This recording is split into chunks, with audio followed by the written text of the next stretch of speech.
이번 주는 대림절, 대강절 둘째 주일입니다. 이 대림절은 이제 주님의 오심을 뜻하는데 이 주님의 오심에는 두 가지가 있죠. 우리가 성탄을 기다리면서 주님의 오심이 성탄만 있는 것 같은데 이게 초림이지만 이제 우리는 초림은 이루어졌습니다. 아기 예수님으로 이 땅에 오시고 죽으시고 부활하시고 승천하셨는데 우리가 기다리는 건 어떤 예수님이실까요? 사도행전에 보면 너희가 가는 것을 본 그대로 내가 다시 오시겠다 약속해 주셨기 때문에 이제 우리의 대림은 다시 오실 주님을 기다리는 재림의 예수님을 기다려야 될 줄 믿습니다. 네, 예수님 다시 오실까요? 안 오실까요? 오십니다. 확신하십니까? 네, 이것이 되어야 오늘 말씀이 서로 말씀 가지고 교절할 수가 있어요. 예수님은 분명히 오십니다. 그런데 언제 어떻게 오실지 정확히 알 수는 없지만 우리가 살아가면서 그날이 가까웠다는 건 너무나 잘 알고 있죠. 그래서 예수님께서 마태복음 24장에서 이 말세의 징조들이 어떻게 나타날 것인가. 그때는 거짓 선지자가 많이 일어나서 사람을 미혹하겠고 불법이 상행하고 사람들은 사랑이 식어져 가는데 그러한 가운데서도 내가 끝까지 견디는 자는 구원 얻을 것이다. 난리와 기근과 혼란이 많이 있지만 마지막에 방점을 찍었어요. 예수님께서. 그러나 그러할 때에도 끝까지 견디는 자는 구원을 얻을 것이다. 그래서 예수님께서도 말씀하시고 성천하시면서도 약속하셨기 때문에 재림의 날은 분명하게 오는데 오늘날 이제 우리가 이 본질을 잃어버리면 안 됩니다. 그래서 우리를 부르신 목적이 무엇인지 성도들의 사명이 무엇인지 또 이런 대림절을 또 통하여서 우리가 잃어버렸던 그런 예수님의 재림에 대해서 심각하게 우리가 받아들이고 끝까지 이 구원을 이루어가야 될 줄 믿습니다. 오늘 우리가 읽었던 야고보서는 야고보 사도가 기록했어요. 야고보 사도가 1장에 보면 이렇게 이야기했어요. 하나님과 주 예수 그리스도의 종 야고보는 그래서 우리가 알듯이 이 야고보는 누구의 동생이십니까? 예수님의 동생이죠. 그런데 내가 누구라고 자랑하지 않고 너무나 겸손하게 하나님과 나는 주 예수 그리스도의 종이다. 우리는 내가 누구인지를 드러내기를 참 좋아합니다. 근데 바울도 그러했고 베드로도 그러했고 그냥 내가 예수 그리스도의 종이라는 것 외에는 다른 걸 내세우지 않았어요. 내가 예수님의 동생이야. 나 예루살렘 교회의 머리야 수장이야 이렇게 하지 아니하고 그리스도의 종 야고보는 누구에게 편지했습니까? 흩어져 있는 12지파에게 문안하노라. 왜 흩어져 있을까요? 이들이 예수님을 믿음으로 인하여서 그 동네에 그 고향에 그 자기가 살던 그 땅에 살 수가 없었어요. 핍박과 박해가 심했기 때문에 흩어져야만 했었어요. 그래서 이 야고보의 편지를 받는 그 교회 공동체는 이미 그 삶 자체가 핍박을 받는 것이고 환난 자체였던 것 같아요. 또 그에게 편지를 하면서 이렇게 말합니다. 다시 예수님이 오실 것인데 너희들은 어떻게 해야 되는지. 그래서 5장 1절부터 6절까지 부자들에 대해서 경고를 하세요. 부자들에.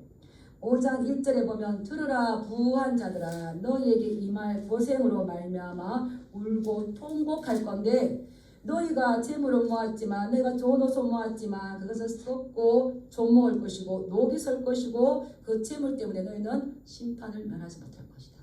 그들은 이런 재물을 얻으려고 의인을 죽이기도 하고 정죄하기도 하고 그러한 가운데에 부한 자들은 그 심판을 받는다고 경고하지만 이 편지를 받는 교회 공동체에게는 뭐라고 합니까? 그러므로 형제들아 너희는 주께서 강림하시기까지 길이 참으라. 아주 사랑스러운 그런 메시지죠. 그럴 때 예수님의 재림을 기다리는 우리에게 또 그들이 흩어질 수밖에 없는 그 고난 가운데 있지만 그들에게 다시 편지에서 말하기를 길이 참으라는 거예요. 길이 참으라. 왜 길이 참으라고 합니까? 주께서 강림하신다는 거죠. 그렇다면 언제까지 길이 참아야 될까요? 주께서 강림하실 때까지. 그 날과 그 시가 정해져 있다면 1년 뒤, 2년 뒤, 3년 뒤 한다면 정해진 고난은 괜찮죠. 그런데 그 시와 그때를 알지 못하는 것을 기다릴 때에는 이게 쉽지 않습니다. 그러나 너희는 그러한 심판의 때가 올 것이고 그러한 하나님께서 우리의 구원의 날이 올 것인데 그때까지 너희는 참는 데 길이 참으라. 그래서 이렇게 말씀을 보니까요. 길이 참으라가 7절에 길이 참으라. 또 귀한 열매를 바라고 길이 참듯이 너희도 길이 참아라. 이 8절에도 길이 참아라. 예수님의 강림, 예수님의 대림을 기다리는 자의 대림, 대신대 이말 자, 내릴 강자, 한자를 써서 예수님이 우리에게 기다릴 때, 오시는 것을 기다리는 거죠. 강림하는 것을 기다리는 거죠. 그래서 참아야 된다는 거예요. 이게 참는 것은 쉽지 않습니다. 그런데 누구처럼 참으라고 지금 이야기하고 있습니까? 우리 1절 말씀 한번 읽어보겠습니다. 시작. 그러므로 형제들아 주께서 강림하시기까지 길이 참으라. 보라 농부가 땅에서 나는 귀한 열매를 바라고 길이 참아 이른 비와 늦은 비를 기다리나니. 아멘. 길이 참으면서 인내하고 기다리라. 누구처럼요? 농부처럼. 농부도 왜 참습니까? 그가 목적한 것이 귀한 열매가 있다는 겁니다. 지금 시험을 당하고 이미 시험 당하고 있는 이들에게 또 참으라고 하는 것은 반가운 말이 아님에도 불구하고 그러나 이 야고보 사도는 교회 공동체에게 농부가 풍성한 열매를 위해서 또 이런 비는 어떻습니까? 땅을 부드럽게 해야 씨를 뿌렸을 때에 그 씨가 모두 발화가 되는 것처럼 그리고 또 늦은 비는 추수하기 전에 풍성한 비가 내려야 풍성한 수확을 할 수 있는 것처럼 비를 내리는 것 인간이 어떻게 할 수 없는데 농부가 다만 할 수 있는 건 뭐겠습니까? 기다리는 거예요. 기다리는 거. 그리고 언제까지 기다려야 되는 겁니까? 저는 잘 모르겠는데 예전에 보릿고기가 있었잖아요. 그 추석 때까지 기다리다가 배가 고프고 너무 힘들어서 익기도 전에 먹어버렸어. 그럼 될까요? 안 될까요? 풍성한 추수를 기다릴 수가 없는 거죠. 그것처럼 농부가 가족이 배가 고프고 힘들고 하더라도 그 마지막 풍성한 추수 때를 바라보며 그 소망을 가지고 기다리는 것처럼 너희는 기다려라. 그래서 인내하는 것, 기다리는 것은 어렵고 힘들지만 목적을 성취하기 위해서는 반드시 필요합니다. 반드시 필요한 거죠. 그 기다림에 우리가 기다린다고 되는 것이 아니라 그 기다림 가운데에서 우리가 분명하게 해야 할 것은요. 8절 말씀에 이렇게 했어요. 너희도 길이 참고 마음을 굳건하게 하라. 참을 때에 우리의 마음은 어떻게 해야 될까요? 굳건하게. 환난과 풍파와 어려움과 이 불확실한 미래가 있을 때에 쉽지 않은데 그때에 나 야고보는 너희에게 편지하는데 너희는 길이 참고 너희들의 마음을 굳건하게 지켜라. 왜냐하면 주님의 강림이 가까이 왔다. 재림이 임박성이죠. 가까이 지금 이미 진행되고 이미 재림이 시작되었다. 가까이 왔다. 그래서 마음을 굳게 하라는 것입니다. 이 마음을 굳게 한다는 건 뭘까요? 마음을 확실하게 하는 거죠. 마음을 이것도 아니고 저것도 아니고 아니라 확실하게 믿음에 서서 너의 마음을 강하게 붙잡으라는 거죠. 또 마음을 굳게 한다는 것은 너희의 마음을 굳게 고정시키라는 거예요. 그러므로 인해서 이 마음을 확고히 하고 안정되게 하는 거예요. 우리가 주님의 믿음에 대해서 우리의 마음이 확신 가운데 있습니까? 데살로니가 교회에 편지할 때에 너희가 그 믿음의 확실한 증거 예수 믿는 것은 받은 증거 많도다. 그 증거를 붙잡으시기 바랍니다.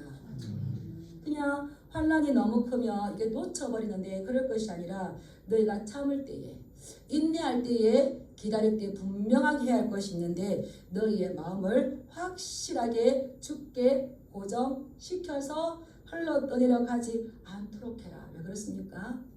주님의 강림이 가까운 줄 믿습니다. 2000여 년 전에 이 편지를 썼을 때와 지금은 더 가깝겠죠.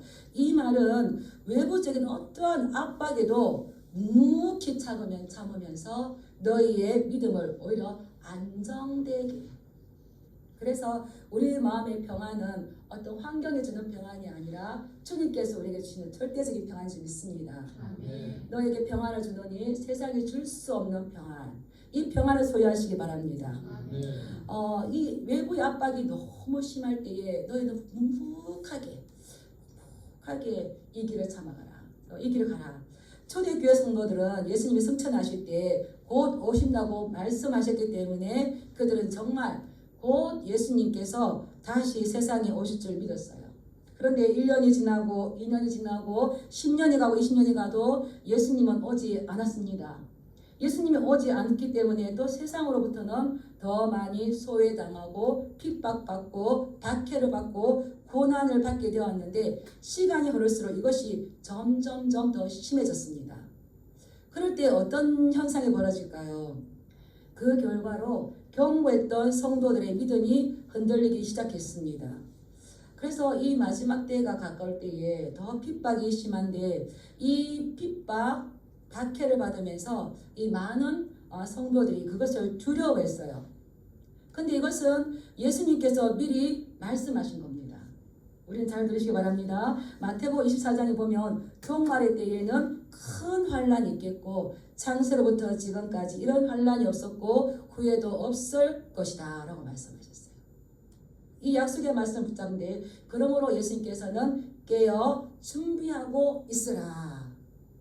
그러나 그 택하신 자들을 위해서는 그 날을 감해 주실 것이다. 택하신 자들에게는 그 환란의 날을 감해 줄 은혜가 있어요.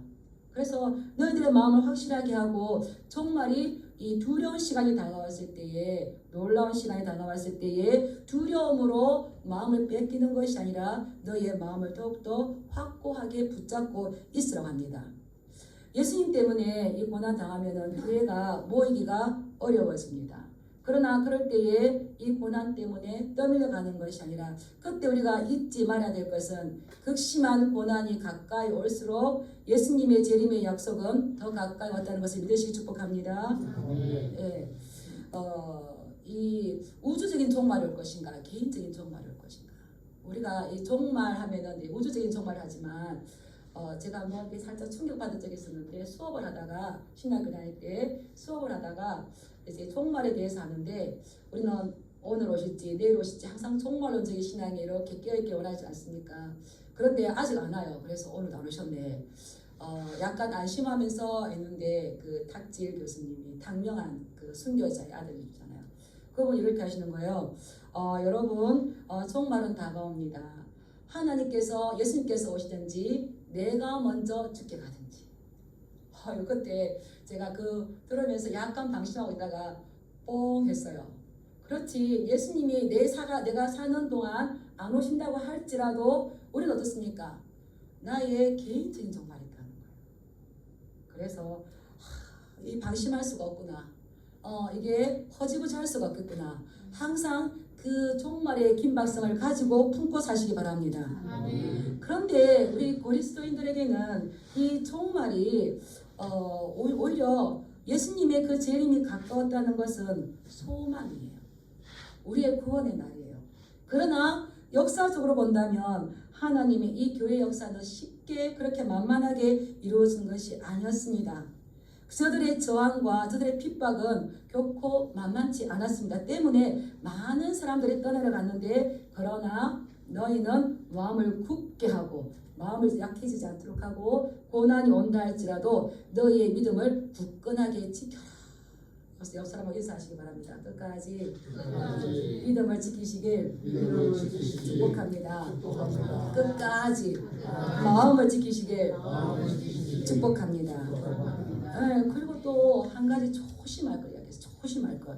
우리 9절 말씀 한번 읽어보겠습니다. 시작. 형제들아 서로 원망하지 말라. 그리하여야 심판을 면하리라. 보라 심판주가 문 밖에 서 계시니라. 아멘.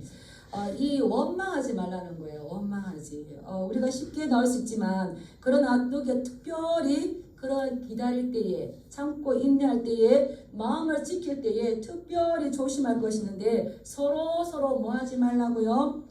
원망하지 말라는 거예요. 원망은 뭡니까? 서로 의견이 다를 때에 비난하는 거죠. 그런데 왜 갑자기 이 야고보 사도가 교회 공동체에 이 말을 할까요? 예수님의 재림을 기다리던 이 성도들은 예수님이 오신댔던 그분이 안 오시고 지체하니까 이 성도들은 지치기 시작했습니다. 기다리는 것이 힘들게 되었었습니다. 사람들의 가장 큰 특징이 뭡니까? 인생이 자기 마음대로 되지 않을 때에 뭐가 나옵니까? 내 마음대로 되지 않는다고 이렇게 불평이 나오죠. 근데 그런 불평과 원망을 하라 하지 마라? 하지 마라. 예, 베드로도 너희가 마지막이 가까울수록 서로 원망하지 말고 피차 뜨겁게 서로 사랑하라고 했어요. 근데 이 원망은 하나님의 모든 선하신 계획들을 허트려버립니다. 누가 그랬습니까? 이 광야에서 이스라엘 백성들이 그랬죠. 그래서 그들은 출애굽 이후부터 계속 원망했어요. 홍해가 앞에 있을 때에 우리가 애굽에 매장지가 없어서 여기 데리고 나왔느냐. 또 이제 가나안 땅을 정탐하고 와서 힘들어질 때에 또 막 원망했어요. 그런데 원망은 결과가 있습니까? 없습니까? 결과가 없습니다. 매장지가 없느냐 했던 그들에게 그냥 그 광야는 그들의 매장지가 되어서 그들은 가나안 땅에 들어가지 못하고 있습니다. 우리가 살다 보면 서로 의견이 다르고 어려운 일이 있을 때에 원망과 불평이 없을 수는 없겠지만 그러나 우리는 기억해야 됩니다. 원망과 불평은 불신앙의 다른 모습이라는 것을. 그래서 하나님의 선하신 계획을 망가뜨리는 이것은 우리가 그 교훈을 받아서 이스라엘 백성들이 광야에서 죽어가며 그들이 아무것도 얻지 못했던 것처럼 너희도 기억하고 서로 원망하지 말고 대신 어떻게 하라고요? 서로 뜨겁게 사랑할 수 있도록 너희들의 믿음을 굳게 지켜나가는 거죠. 그런데 또 이 야고보는 뭐라 그럽니까? 서로 원망하지 말아야 될 이유가 너희가 심판을 면할 것이다. 심판주가 문 앞에 서 계시니라. 하나님은 하늘에 계신 줄 믿습니다. 그러나 전지전능하신 분은 무소부재하신 하나님은 우리 마음에도 계신 줄 믿습니다. 저와 우리 성도들 사이에도 있을 줄 믿습니다. 우리와 우리 사이에도 계신 줄 믿습니다. 그분은 바로 우리 문 앞에 계세요. 어떤 분으로 계신다고요? 심판주로. 그래서 서로 원망하지 말라 그랬는데 우리는 원망해도 된다 생각하죠. 그런데 그렇게 하면은 심판을 면하지 못합니다. 그래서 우리는 서로 원망하기보다는 서로 참아주며 서로 기다려주며 서로 인내하며 서로의 마음이 흔들리지 않도록 잘 붙잡아주고 이럴 때일수록 우리가 어디로 돌아가느냐 따라하겠습니다. 말씀의 본질로 돌아가야 한다. 내 생각대로가 아니라 어디로 돌아가야 된다고요? 말씀의 본질로 돌아가야 합니다. 우리 히브리서 10장 24, 25절 말씀 한번 읽어보겠습니다. 한번 히브리서 10장 같이 읽겠습니다. 시작. 서로 돌아와 사랑과 선행을 격려하며 모이기를 깨하는 어떤 사람들의 습관과 같이 하지 말고 모이기를 더욱 힘쓰라. 아멘. 서로 돌아보라는 거예요. 서로 돌아보아서 서로 비판하고 판단하는 것이 아니라 사랑을 주고 선행으로 서로 격려하면서 서로 모이기를 힘쓰면서 예수 그리스도의 사랑을 나누면서 우리가 말씀의 본질 예수님께서 우리에게 뭐라 말씀하셨고 또 이들은 히브리서에서 나오는 말씀이지만 이 편지 서신에서 우리의 신앙을 어떻게 하라는지 서로 공동체가 성경을 읽으면서 서로 믿음 가운데 서 나아가기를 더욱 힘쓸 때에 우리가 심판의 날이 우리의 구원의 날 또 우리의 기쁨의 날이 될 줄 믿습니다. 이 일이 쉬울까요? 어려울까요? 어렵습니다. 근데 또 이 야고보 선지자는 야고보 사도는 우리에게 너희가 이렇게 어려울 때에 어떻게 해야 되는가? 이 야고보는 그의 무릎이 낙타 무릎이라고 그러잖아요. 그 예루살렘 교회의 성전의 그 수장으로서 예수님의 동생으로서 그리고 예수님이 부활하시는 것을 보면서 다시 오실 것을 확신하면서 한 명이라도 이 구원에서 떨어져 나가는 일이 없도록 참 많이 애가 타면서 이 편지를 썼던 것 같아요. 그래서 너희가 절대 이 구원에서 떨어져 나가지 않도록 이 농부의 인내를 이야기하면서 서로 참아주라고 말하면서 서로 원망하지 말라고 서로 마음을 굳건하게 하라고 하면서 또 한 가지 이야기를 합니다. 너희가 힘들 때에 누구를 본으로 삼을 것인가? 누구를 봐야 될 것인가? 우리 성도님들은 힘들고 어려울 때에 누구를 바라보십니까? 아내 얼굴을 바라보십니까? 남편 얼굴을 바라보십니까? 사실 별로 나올 게 없습니다. 그때 예수님을 바라보시기 바랍니다. 아멘. 믿음의 선진들을 바라보시기 축복합니다. 아멘. 예, 우리 10절 말씀 한번 읽어보겠습니다. 시작. 형제들아 주의 이름으로 말한 선지자들을 고난과 오래 참음의 본으로 삼아라. 아멘. 너희들이 이 고난을 이겨나가는 것이 쉽지 않을 건데 그 고난을 이겨나갈 때 너희가 본으로 삼아야겠다. 옛 선지자들은 옛 선지자들. 그들은 고난과 오래 참음으로 하나님의 말씀을 전했던 자들이죠. 선지자는 누굽니까? 자기의 말이 아니라 하나님께서 주시는 말씀을 전했어요. 보통 선지자들이 나타났을 때에는 어떤 메시지를 전하냐 하면 심판의 메시지를 전합니다. 그런데 사람들은 이 심판과 경고의 메시지를 듣기 좋아할까요? 절대 싫어합니다. 그래서 예레미야 2장 30절에 보면 유다 백성을 심판하실 그 이유가 뭐냐면 이렇게 말씀하셨어요. 내가 너희 자녀들을 때린 것이 무익함을 그들이 징계를 받아들이지 아니함이라. 너희 칼이 사나운 사자같이 너희 선지자들을 삼켰느니라. 하나님께서 선지자를 통하여서 그들에게 경고하고 또 그들을 징계하게 됐는데 너희는 그들의 징계를 받아들이지 않았다고 그랬어요. 도리어 너희의 칼이 사나운 사자같이 되어서 선지자들을 삼켰다는 거예요. 죽였다는 거예요. 그런데도 예레미야나 이사야나 소선지서 보면 하나님께서 주신 그 메시지를 어떻습니까? 계속적으로 전합니다. 그것을 본으로 삼으라는 거죠. 그런데 우리는 이제 구약을 볼 수 있고 신약을 볼 수 있는데 그것을 그 선지자를 죽인 그 사람들이 승리했으니까 죽더라도 그 박해를 받더라도 죽음을 가고 끝까지 주님 주신 메시지를 전한 선지자들이 이겼습니까? 그렇다면 이제 너희도 길이 참고 마음을 굳게 해서 이겨라 한다면 우리에게 뭘 주시기 위한 말씀일까요?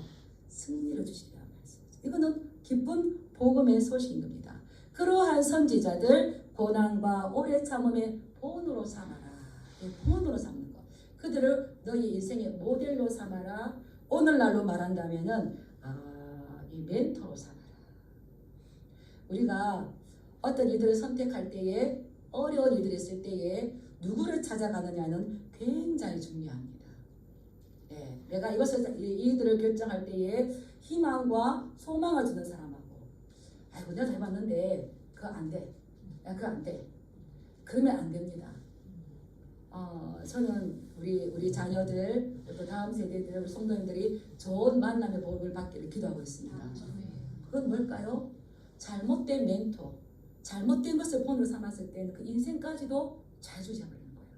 그런데 좋은 멘토를 만날 때에 특별히 영적인 좋은 멘토를 만나시길 축복합니다.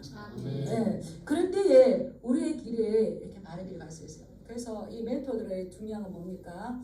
듣고 싶은 말이 아니라 들어야 될 말. 우리보다 인생을 더 먼저 살아가기 때문에 아주 유익한 말을 하죠.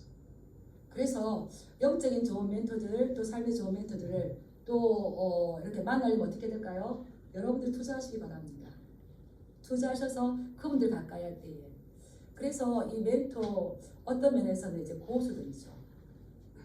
신앙의 고수들. 우리 위인들도 있고 성경에 나오는 분들도 있고 또 이 삶의 가운데에서 그 고수들의 한마디는 정말 우리의 삶에 이 엑기스를 줘요. 그런데 너희가 고난받고 어려울 때에 믿음 적은 사람들이 하면 어떻게 할까요? 너 예수님 올 것 같나? 오시겠나?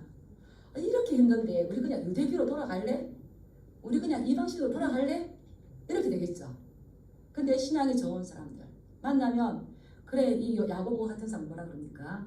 고난과 오래 참음으로 본을 보였던 그 선지자들을 보고 그들은 사자같이 사나운 칼 속에 삼켜가면서도 죽음을 각오하고 하나님의 약속의 말씀을 끈질기게 선포했던 자들이다.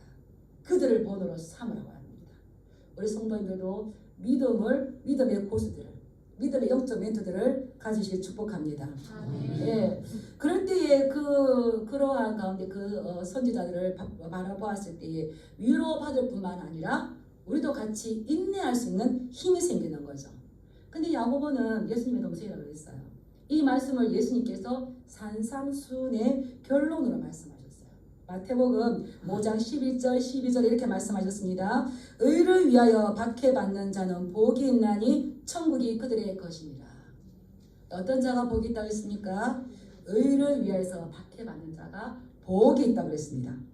또 11절에 보면 나로 말미암아 너희를 욕하고 박해하고 거짓으로 너희를 거슬러 모든 악한 말을 할 때에는 너희에게 복이 있도다. 우리의 복과 개념과 다르죠. 예수님 때문에 욕을 들었습니까? 예, 박해받으셨습니까? 모든 악한 말을 들으셨습니까? 예, 들으셔야 돼요. 예, 저도 전도하다 보니까 목사님 그게 말이 됩니까? 그러시더라고요. 그래서 제가 이제 목사가 됐다고 조금 자랐다고. 예, 우리 하나님은 전능하신 분입니다.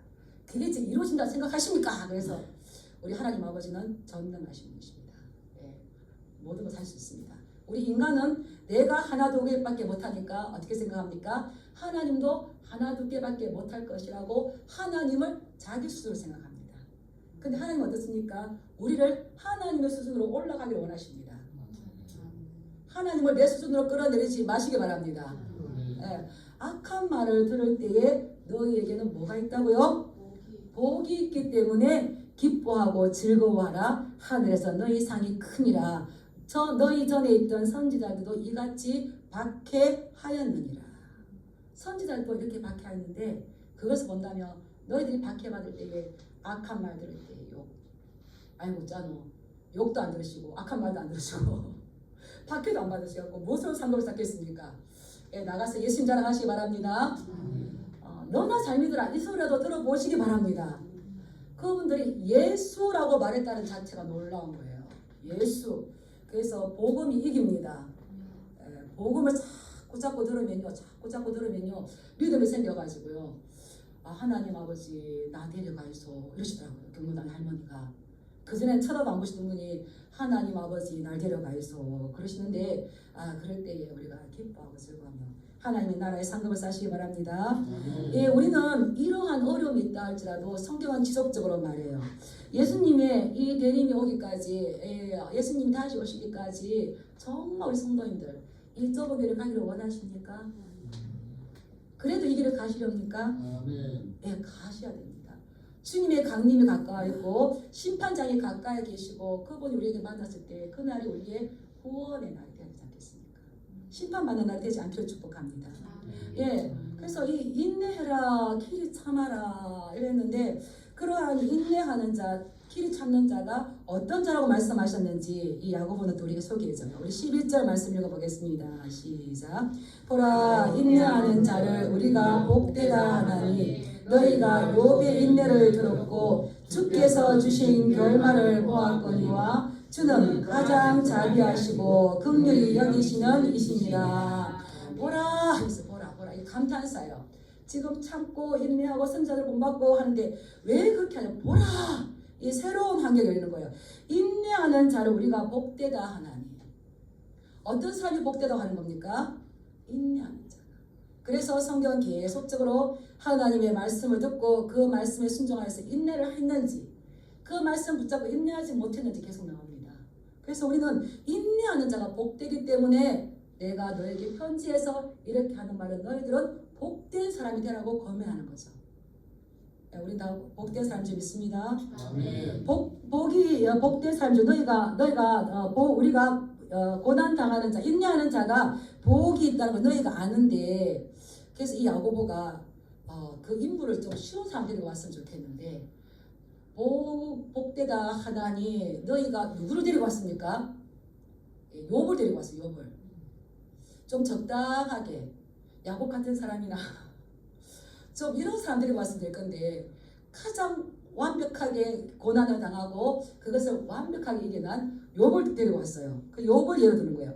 너희가 욥의 인내를 들었고 하나님께서 그에게 주시는 결말을 보았나니 이렇게 이야기하는 거예요. 욥에 대해서 아십니까? 욥은 뭐 인내의 대명사죠. 욥은 어떻습니까?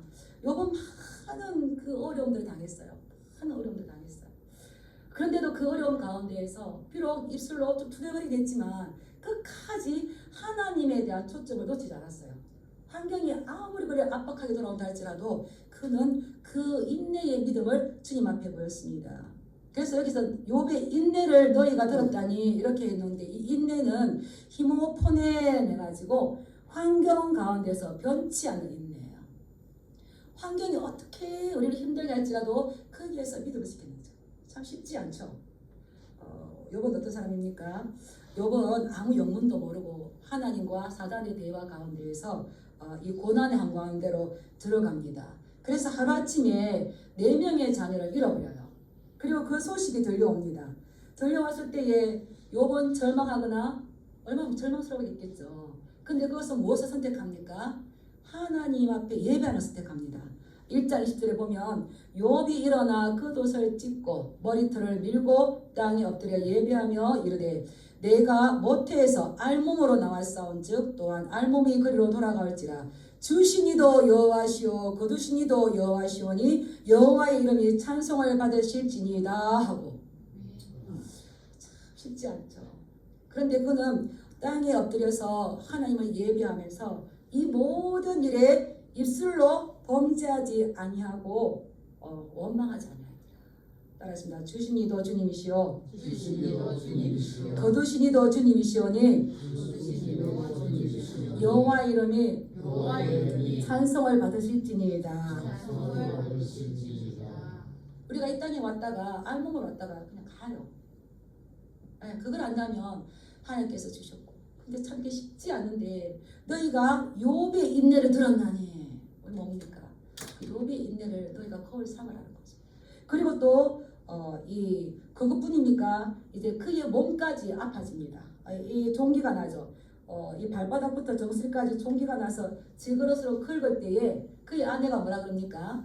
그래도 너 그 하나님 앞에 온전한 믿음을 지키느냐?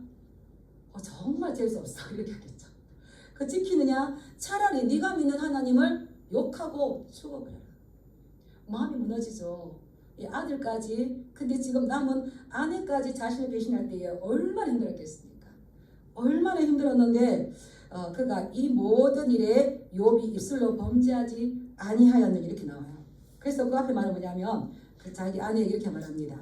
그대의 말이 한 어리석은 여자의 말 같도다. 우리가 하나님께 복을 받았은즉 화도 받지 아니하겠느냐. 아이고 참 쉽지 않죠. 저도 그래요. 저도 또 착각을 해요. 하나님께서 나에게 뭐만 주셔야 된다. 내가 하나님 잘 믿으니까 하나님은 나에게 복만 주셔야 된다. 좋은 것을 주셔야 된다. 착각하는데 이 욥은 동방의 의인이고요. 완전하고요. 그러한 가운데 하나님을 섬기지 않아서 시험할 게 있습니까? 없습니까? 없음에도 불구하고 하나님께서 그냥 사단에게 내줘요. 그런데 그 시험 당할 때에 더 뭐만 더 드러납니까? 정말 이 욥이 온전하고 의인이고 하나님을 경외한다는 게 드러나는 거죠. 그래서 고난이 왔을 때에 우리의 실제 모습이 드러날 때에 더 하나님께서 감동하지 않겠습니까?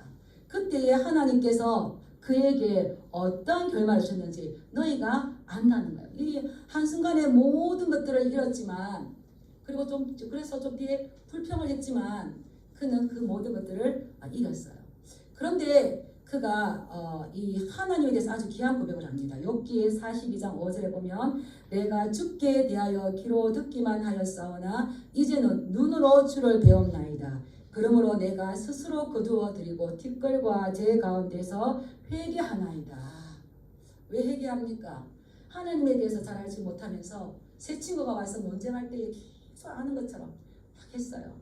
그런데 그 위엄하시고 위대하시고 전능자시고 지혜가 크신 그 하나님 앞에 서보니까 자기는 아무것도 아니라는 걸 느꼈어요. 그래서 내가 하나님을 안다라고 막 했던 그것을 내가 스스로 거두어 드리고 뒷골과 제 가운데 앉아서 회개합니다. 더욱 겸손해졌어요. 그리고 내가 정말 얻은 것은 귀로 들었던 그 하나님을 이제 내가 눈으로 보는 이것을 가졌습니다. 그래서 욥에게 가장 큰 복은 뭡니까? 고난 당하기 전보다 고난 후에 2배의 복은 이것이 아니라 하나님을 직접 만난 거예요. 이것이 복인 거예요. 그전에 내가 귀로 들을 때에 그냥 간접적인 거죠. 근데 그 고난 가운데서 그 실험하면서 그 실험 가운데 다가오신 하나님을 만났을 때에 체험적으로 만난 거죠. 이렇게 해서 하나님께서 그를 만나 주셨고 이제 뒤에도 그 결말이 어떠한지 너희가 아는데 이러한 그 결말을 오기까지 욥은 어떻게 했다는 겁니까? 인내하고 참았다는 거죠. 우리는 하나님의 나라를 사모하는 줄 믿습니다. 그의 나라를 기다리는 자들인 줄 믿습니다. 그렇다면 이 야고보가 이 교회 공동체에 계속적으로 설명할 때에 마지막에 이 욥을 가지고 그 예를 들었다는 건 어떻습니까? 너희도 욥처럼 끈질기게 그 나라에 들어가기 위해서 인내하라는 겁니다. 그래서 우리는 하나님의 방법으로 하나님의 시간표에 예수님께서 이 땅에 오셨을 때에 우리는 그곳에 함께 있어야 됩니다. 이 날은 우리의 어떤 방법이나 우리의 조급함으로 절대 만들 수 있는 것이 아닙니다. 하나님의 때에 하나님의 방법으로 하나님께서 그 아들 예수 그리스도를 이 땅에 다시 재림의 예수님으로 보내실 수 있습니다. 그때 우리는 다른 데 가지 않고 그곳에 있어야 된다면 우리는 여러 가지 힘들 때에 우리의 모델을 누구로 삼을 것인가, 영적인 멘토를 누구로 삼을 것인가, 이것을 바라보며 그 길을 무던하게 걸어가시는 저와 여러분들 되게 주님의 이름으로 축복합니다. 네, 제가 그 앞에 이렇게 교회 사역할 때에 그런 걸 봤어요. 이 형제가 엄청 어려운 일이 있었어요. 엄청 어려운 몸이 아팠어요. 병원에 갔어요. 근데 제가 신방 가니까 이 형제가 뭐라냐면 전도사님, 제가 전도사 때니까 제가 병원에서 욥을 읽었어요. 욥기를 읽으니까 무슨 말인지는 잘 모르겠지만 내가 그 겪는 고난은 욥보다 크지 않구나, 이거를 깨달았다는 거예요. 그래서 이분은 말씀 일을 하겠네. 그 지금 잘 나왔어요. 그리고 또 한 번 봤어요. 너무 큰 어려움을 당했어요. 근데 그분이 또 욥기를 봤어요. 참 신기하죠. 우리가 어려움을 당할 때에 하나님의 영은 우리가 거기서 인내하고 힘을 얻을 수 있도록 딱 필요한 말씀을 우리를 인도하는 줄 믿습니다. 예, 사랑이 필요한 자에게 어디 말씀을 가게 할까요? 사랑장으로 가게 해요. 나에게 인내가 좀 은사가 있었으면 좋겠다. 어디로 갈까요? 은사장으로 가게 만들어요. 그 지혜가 필요하다. 어디로 인도할까요? 잠으로 인도해요. 근데 그 형제도 하는 말이 너무 힘들었는데 내가 욥의 심정을 깨닫겠습니다. 그래서 어느 누구도 세상의 사람들도 위로가 되지 않지만 말씀이 그에게 인내를 주는 거죠. 그래서 욥이 먼저 경험했던 그 끈덕진 인내를 성경을 읽는 사람들, 그의 이야기를 듣는 사람들도 우리가 당하는 고난을 이겨낼 수 있다, 없다, 이겨낼 수 있다는 것을 분명하게 보는 거예요.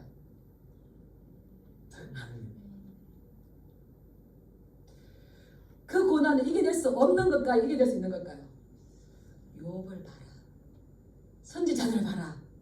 네가 겪는 그 고난은 이겨낼 수 있다고 분명하게 성경은 말하고 있는데 너희는 더 큰 하나님 나라의 그 재림을 바라볼 때에 그것을 소망하며 미래를 소망하며 너희의 방식으로 너희의 생각으로 조급하게 행동하지 말고 하나님의 때를 기다리며 겸손하게 인내하고 마음을 지키라.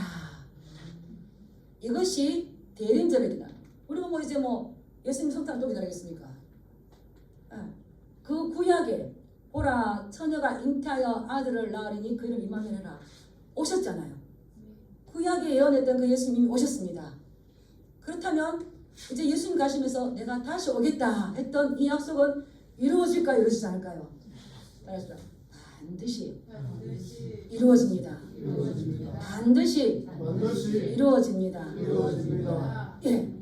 그렇다면 내가 어떻게 살 것인가? 이 말씀을 가지고 선지자들의 고난과 우리 참음을 본으로 삼고 또 안되면 더 큰 욥을 본으로 삼고 또 예수 그리스도께서 우리를 위해서 무엇을 주셨는지 뭐라냐면 우리 하나님은 가장 자비하시고 긍휼한 풍성하시기 때문에 욥을 인도하시던 그 하나님께서 너희가 어렵고 고난에 갈 때에 자비하시고 긍휼로 너희를 붙들어 줄 테니까 너희가 인내함으로 끝까지 승리하기를 원한다. 이거를 노사도 이 야고보가 편지를 써서 건면했는데 우리가 이 말씀 읽었는 게 참 감사하죠. 그러한 온전한 대견들을 사모하시고 또 기도하는 저와 여러분들에게 주님의 이름으로 축복합니다. 네, 기도하겠습니다.